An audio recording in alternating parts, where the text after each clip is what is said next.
Hai, Assalamualaikum adik kakak Abang Mak belaka. Abang Mak mari pula jumpa adik kakak belaka ni. Ada dede. Popek, bunyi pelik-pelik. Popek.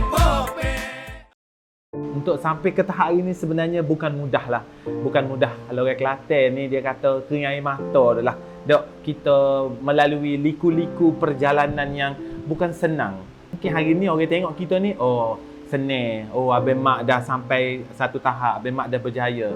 Tapi percayalah, setiap kejayaan yang kita nak capai tu, dia bukan mari dengan mudah-mudah. Pastinya kita akan ada cabaran. Sebab cabaran itulah yang akan mematangkan kita. Dan cabaran itulah yang akan kuatkan kita sebenar-benarnya. Untuk sampai ke tahap hari ni, nak membina nama Abang Mak, nak membina bisnes hari ini bukan mudah lah sebenarnya. Bukan mudah. Saya juga melalui fasa kejatuhan. Saya juga melalui fasa kerugian. Saya juga melalui fasa down. Sampai saya pernah 1 tahun, saya flat. Saya pendekkan cerita, saya balik ke Kelantan pada tahun 2014. Sebenarnya sepanjang setahun 2014 ke 2015 tu saya flat sebenarnya. Saya tak keluar daripada rumah dan saya tak boleh tengok cermin pun sebenarnya. Saya tak boleh terima diri saya dalam cermin tu. Saya tak boleh terima diri saya saat kejatuhan tu sebenarnya. Sebab bila saya balik ke Kelantan, saya membuat keputusan untuk balik ke Kelantan sebenarnya disebabkan janji saya dengan bonda saya. Berjanji saya dengan bonda saya, tetapi masa ketika itu saya balik ke Kelantan tanpa ada planning yang tepat. Jadi saya menghabiskan saving saya sehingga 1 tahun tu adalah tahun kejatuhan saya lah. Tapi turning point untuk saya bangkit balik apabila bonda saya menghalalkan duit orang yang menghalalkan duit yang orang tipu anak dia ni sebenarnya. Pada ketika saya tidak dapat menerima sebab saya ditipu. Pada ketika itu saya ditipu 40,000 lah. 40,000 cash saya ditipu.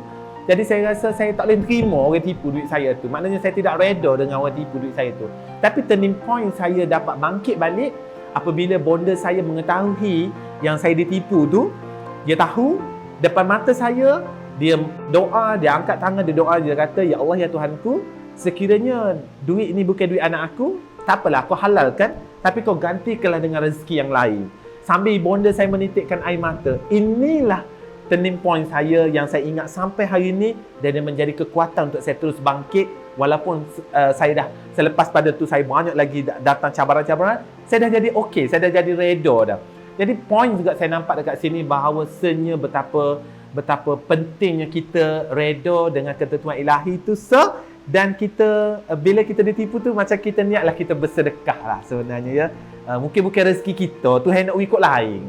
Awal tahun 2016 adalah kebangkitan saya. Start pada tu, memang Abang Mak dah tak pandang belakang. Saya cuma jalan terus je. Saya jalan terus sebab segala rintangan tu dia jadi kecil. Rupanya bila kita reda, semua cabaran tu dia jadi kecil. Dia jadi kecil. Tapi alhamdulillah Allah ganti. Betul-betul Allah gantikan rezeki yang sangat melimpah ruah. Selama 3 bulan je saya dah start saya start bisnes balik, saya dapat kumpul balik saving saya. Dan saya dapat beli kereta.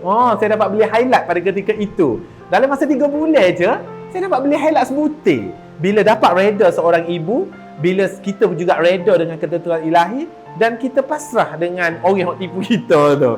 Dan kita niatlah dia sedekah saya niat sedekah je. Dan daripada situlah saya start mula merasakan tak ada nilai dari segi keuangan. Maknanya duit tu pada saya dah jadi tak ada nilai. Bukan kata kita tak CPT. Nak royaknya, nak wikot orang ni rasa tak saya tu. Rasa tak saya dah nak wikot orang. Sebab rezeki Allah tu luar. Akan ada rezeki Allah kepada kita bila kita memberi. Sebab Allah kadang-kadang dia nak uji kita. Dia uji kita rezeki ni, kita buat gimana piti kita tu. Allah nak uji kat tu. Dia nak uji, nak tengok setara mana. Aku ikut lebih, buat lagi ke mana. Jadi start daripada tu lah saya menjadi seorang yang saya sendiri macam tak percaya yang diri saya begitu. Kalau dulu nak jatuh ke orang PT 100 ya 200 ya ni ketar tangan.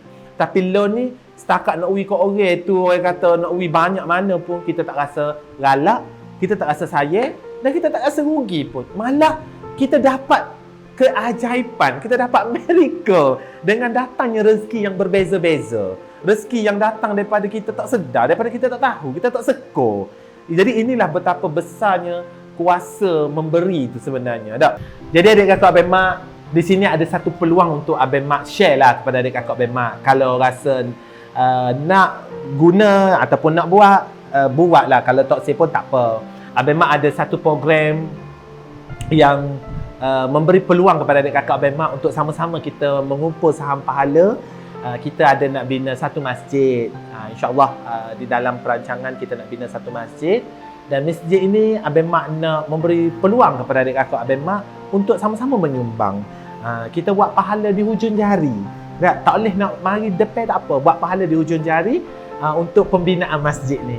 InsyaAllah dengan bantuan, dengan sumbangan adik kakak Abang Mak, terbinanya masjid ni untuk kegunaan orang kampung, dan pahala berganda-ganda dan pahala berterusan akan mengalir kepada kita yang memberi sumbangan.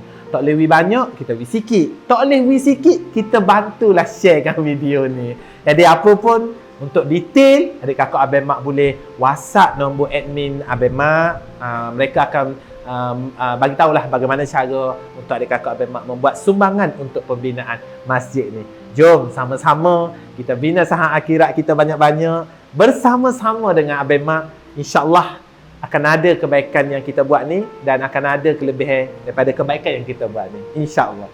Jadi adik kakak Abang Mak, untuk dapatkan sebarang detail, adik kakak Abang Mak boleh terus klik link nombor kat bawah yang kita dah letak tu untuk sebarang pertanyaan. Jangan malu-malu, tanya dulu, tak orang tak marah. Ada? Bila dah tanya, rasa berkenan, rasa nak menyumbang, terus kepada langkah yang seterusnya.